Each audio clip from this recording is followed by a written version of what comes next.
just to clarify, Mr. Neketel, the level of mechanized mining and the level of investment in mechanized mining in the past 5 years has actually been considerable, more than any time in the past in the alluvial mining sector.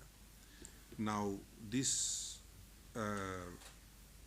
significant investment in mechanized mining has somehow not translated into higher production.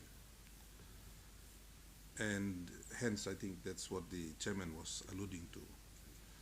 Do you have any mechanism to audit all of these mechanized mining operations? Is there any mechanism that's currently in place? For example, how reliable is the information that we receive from these mining operators that are working in partnership with our landowners?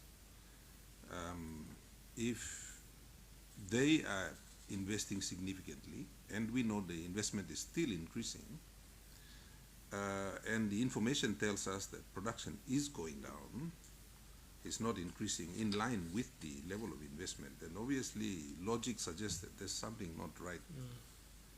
And you know, given the figures that you told us were at peak, we were our small holder producers, and this is before the start of the investment, before the start of the mechanized investment from interest, production was at 120,000 ounces. We have all this investment in the last 5 years, and then production suddenly drops to 40,000 ounces. It's not correlating with the investment. So I'm coming back to this one. Do we have a mechanism that checks all of these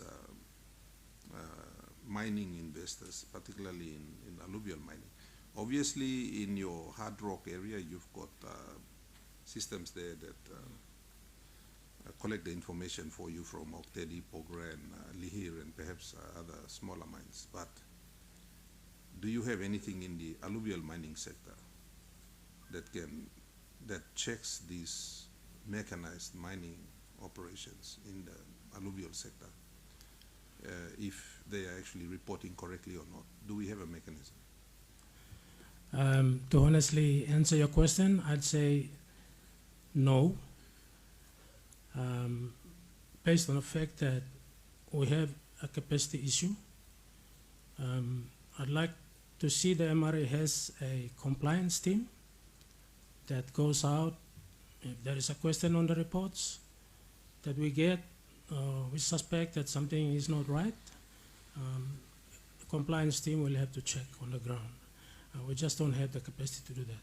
We just, at times... Does the MRA have any intention to put in such a mechanism?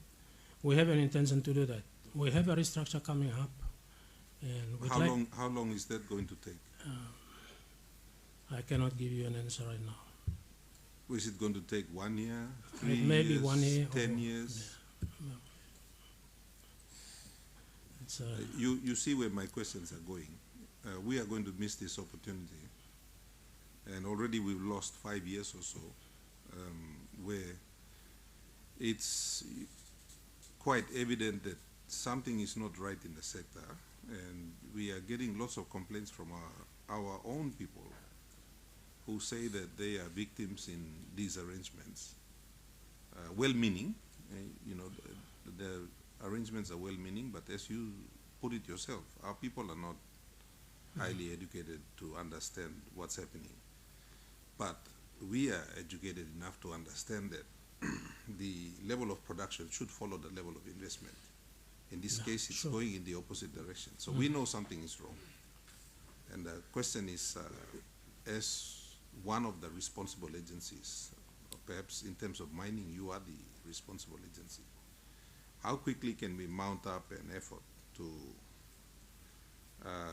ensure that the reports are done correctly, one, that our people are treated honestly and fairly, and such a mechanism, you know, what would it cost?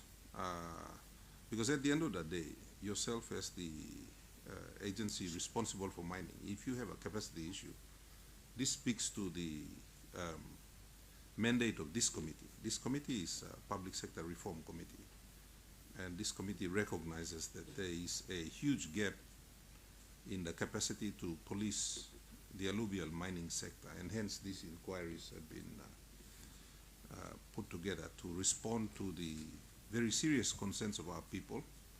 As you know, I think there's been a couple of deaths already where our people have taken the law into their own hands. They're dissatisfied with the services provided by their government in ensuring that their interests are protected. And our people are taking the law into their own hands because we are not, by we I mean you, your agency, has not responded quickly enough. And it comes back to this concern I have. If you are going to mount an intervention to resolve these very serious concerns that our people have, but not just our people. For me, you know, speaking on behalf of the state, if the state owns this gold, as the law says, then someone is cheating us out of what the state is rightfully entitled to under law. So again, my serious concern about the speed at which I think you should be moving as the regulatory authority. So if I may suggest to you, on behalf of the chairman and the committee, that your agency takes a serious look at this, and we've got a budget coming up. I know funds are scarce across the country, but if we are going to, you know, talking about an 80,000 ounce per year loss in gold production, that's pretty serious. I don't know what 80,000 ounces is worth these days. What's the price? $5,000 US an ounce? Where is it sitting? 3,700. Thank you, sir. Dollars an ounce. So that's over $240 million that is missing, and that has been missing for the last 4 years. And that's a serious deficit. Any country would be jumping up and down and be serious about how we intervene. So my suggestion to you is to talk to Mr. Gary, and all of you get these numbers together in terms of these losses, which are your own numbers that you provided to the committee, and make an urgent application to Treasury that this is a matter that needs to be prosecuted urgently. Thank you, Chairman.